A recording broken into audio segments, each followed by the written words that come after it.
সকলেই সকলের ছেলেমেয়েদেরকে আদর করি। আজকাল আমরা অনেক বেশি আদর করি। আমরা কি ওই বাচ্চাদের শাসন করতে চাই না? আমি যখন ছোট ছিলাম বা আমরা এখানকার বড়রা ছোট ছিলাম, সন্ধ্যা হলে মা বাবা লাঠি নিয়ে আসতো, বাসায় কেন আসিস না? আর আপনারা এখন অনেকে আছেন গার্জেনরা, সন্ধ্যার পর কফি খেতে পাঠান বাইরে, বড় মাত্রে ঘুরতে পাঠান। আরে ভাই, তোমার একটা বাচ্চারা খারাপ একটা সঙ্গ পেতেই পারে, আপনি সাথে নিয়ে যান। 15 মিনিটের জন্য, 1 ঘন্টার জন্য, আধা ঘন্টা আপনি সাথে নিয়ে যান আপনার বাচ্চাটাকে, আপনি ছাড় দিচ্ছেন গ্রুপের মাঝে।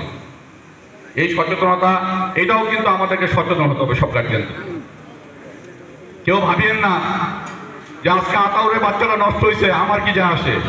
আরে ভাই, কালকে আপনার বাচ্চারাও নষ্ট হবে তো। সেই জায়গায় আমাদেরকে সচেতন হতে হবে। আমাদের প্রিয় নেতা মির্জা ফখরুল আলমগীর সাহেব ঠাকুরগাঁ একটি টপ লেভেলের সব অফিসারদেরকে নিয়ে, আমাদের রাজনৈতিক নেতাদেরকে নিয়ে মিটিং করে গেছেন এই মাদক বিরোধী, এবং উনি বলেছেন আমি কোনো কথা শুনতে চাই না, আমার ঠাকুরগাঁওকে মাদক মুক্ত করতে হবে।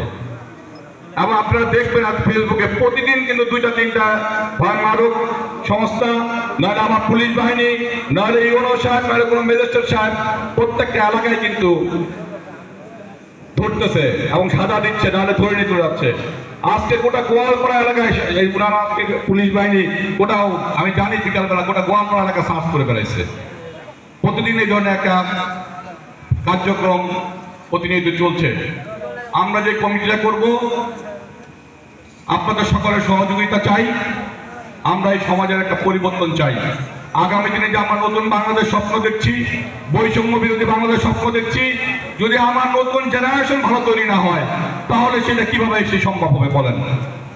আমি আমার ছোট বাচ্চাদেরকে অনুরোধ করবো, সবাই পড়ালেখার প্রতি মনোযোগী হবা, বাবা মার কথা শুনবা, শিক্ষকদের কথা শুনবা, ভালো কাজে মনোযোগী হবা।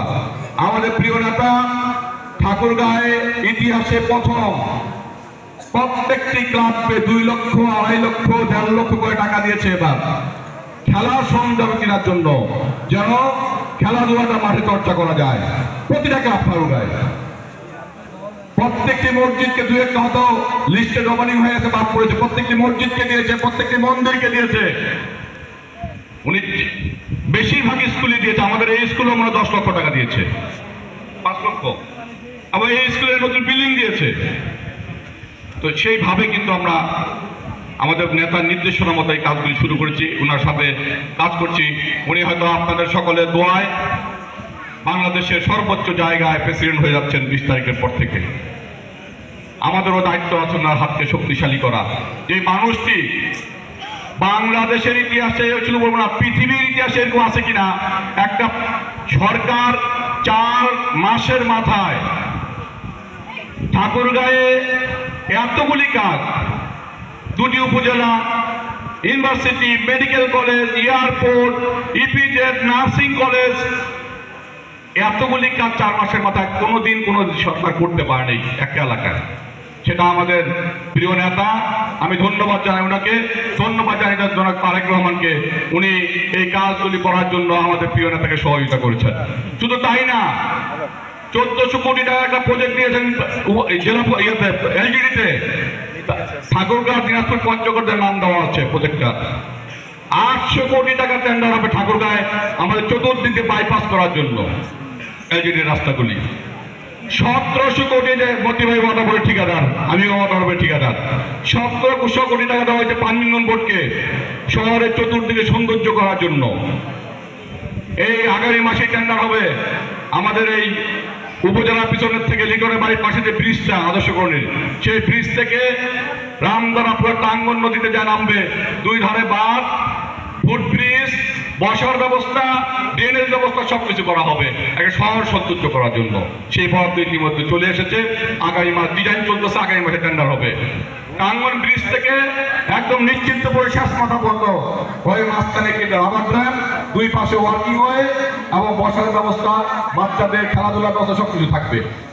এতগুলি কাজ একটা মানুষ এত অল্প সময়ের মধ্যে, বাংলাদেশে যে আইনগত জটিলতা, ফাইন সহজে ধরে, আমার ব্যাংকের ভাইরাও সামনে আছেন, আমার চাকরিজীবী ভাইরা আমার পাশে আছেন, বাংলাদেশে ফাইন ধরা কিন্তু কষ্ট। সেই জায়গায় উনি 4 মাসের মাথায় এতগুলি কাজ করেছেন। আমি আপনাদের কাছে বিনয়ের সাথে অনুরোধ করবো, আমরা যে মানে আদর্শেরই মানুষ ওই মানুষটা হাতটাকে যেন শক্তিশালী করি। ওনার জন্য আমাদের সবাই দোয়া করি।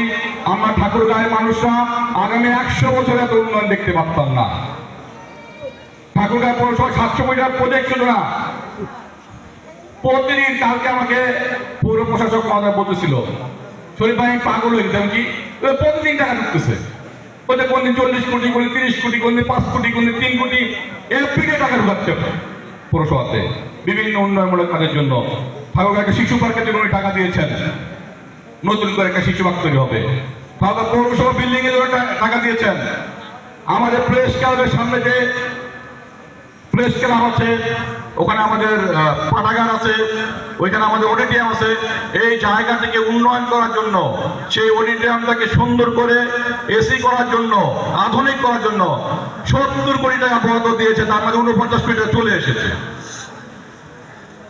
সেন্ট্রাল মসজিদের 90% টাকা উনি জোগাড় করে দিয়েছে আমাদের। তো এই কাজগুলি উনি করেছেন। উনি চান আমাদের ঠাকুরগাঁয়ের মানুষেরা যেন ভালো থাকে, ঠাকুরগাঁও যেন সব বিষয়ে মাথা উঁচু করে দাঁড়াতে পারে। এখান থেকে যেন খেলোয়াড় তৈরি হয়, ভালো শিক্ষাবিদ তৈরি হয়, ভালো মানুষের জন্ম হয়, ভালো সন্তানেরা যেন ভালো জায়গায় যেতে পারে, সে সর্বোচ্চ সেই চেষ্টা করতে। ঠাকুরগাঁয় ক্রিয়া জোন হচ্ছে, আপনার সালান্দর যেতে হাতের বাম পাশে সম্ভবত আজিজুল ভাইয়ের ভাইরানা সম্বন্ধী আইজি সাহেবের জায়গাটা দেয়। আজিজুল ভাই সাধকের জায়গা আমরা দখল করতেছি, বা দখল মানে গভর্নমেন্ট একবার করবে, ওখানে ক্রিয়া জোন হবে, সব ধরনের খেলার ব্যবস্থা থাকবে ওখানে। এইটাও বরাদ্দ হয়ে গিয়েছে। অতএব আমাদের শিশুদেরকেও যে খেলার জায়গা ছিল না, সেই ব্যবস্থাগুলি উনি করে দিয়েছেন। আমি বক্তব্য আমার রাত অনেক হয়ে গেছে। আপনারা সকলে মাদক মুক্ত যে বিষয়টা আছে, সবাইকে আমরা সহযোগিতা করি। আমরা প্রত্যেকে ওয়ার্ডে কমিটি করছি, আমাদের পুলিশ ভাইরা আমাদেরকে সহায়তা করছেন, আমাদেরকে ডিসি মহোদয় সহায়তা করছেন, এসপি মহোদয় সহায়তা করছেন। আমরা আপনাদের সর্বস্তরের মানুষের সহযোগিতা চাই। তাহলে আমরা প্রথমে আমরা কাউকে মারতে চাই না, আমরা কাউকে বাঁধতে চাই না, এটা কোনো নির্দেশনা নাই। আমরা এই কমিটি হবে, সেই এলাকায় কে কে মাদক বিক্রেতা এটা আমরা একটা লিস্ট করবো, আর কে কে মাদক সেবনকারী সেটা একটা লিস্ট করবো। প্রথমে আমরা ডেকে তাদেরকে বলবো, ভাই তুমি মাদক বিক্রি ছাড়ো, আমরা আমাদের এলাকা ছেড়ে দেবো, এখান থেকে চলে যাও। যারা খায় তাদেরকে বুঝায় বলতে হবে তোমরা একটা বাদ দাও, নাহলে কিন্তু তোমাদেরকে আইনে হাতে দিব। তারপরে যদি কেউ কথা না শুনে, তাদেরকে আমরা ধরে আমরা আমাদের আইন শৃঙ্খলা বাহিনীর হাতে তুলে দিব। আমাদের কাজ এটুকু। অনেক জায়গায় আমরা ফেসবুকে দেখি বাড়ি ভাঙিয়ে দিচ্ছে, ব্যবসা প্রতিষ্ঠান ভাঙছে, এইটা কাজ ভালো মানুষের না। কারো সন্তান নষ্ট হয়ে গেছে, ওটা বাবার বাড়িটা ভাঙা তো আমার দরকার নাই, তার ভাইয়ের বাড়িটা আমার ভাঙা দরকার নাই, ওরা আমার আপনরাকে বসবাস করে, তাকে ধরে আমরা আইনের হাতে শপথ করব। এটা হলো আমাদের দায়িত্ব থাকবে। তো আর বক্তব্য বাড়াবো না, সকলে ভালো থাকবেন, সুস্থ থাকবেন। আমরা যেন সকলে মিলে একটি সুন্দর ঠাকুরগাঁও তৈরি করতে পারি, সুন্দর ঠাকুরগাঁও একটা পরিবেশ তৈরি করতে পারি, যে উন্নয়নমূলক কাজগুলি হচ্ছে সেইখানে যেন আমরা সকলে সহযোগিতা করে কাজগুলি দেখে নিতে পারি। এবং আমি বিশ্বাস করি আগামী 1 বছর পর অনেক মানুষ ঠাকুরগাঁও শহর দেখতে আসবে ইনশাআল্লাহ, যেটা রাজশাহী দেখতে যায় মানুষ। যেভাবে কাজ শুরু হয়েছে সেটা ঠাকুরগাঁও হবে। তো সকলে ভালো থাকবেন, সুস্থ থাকবেন। আল্লাহ হাফেজ। বাংলাদেশ জিন্দাবাদ।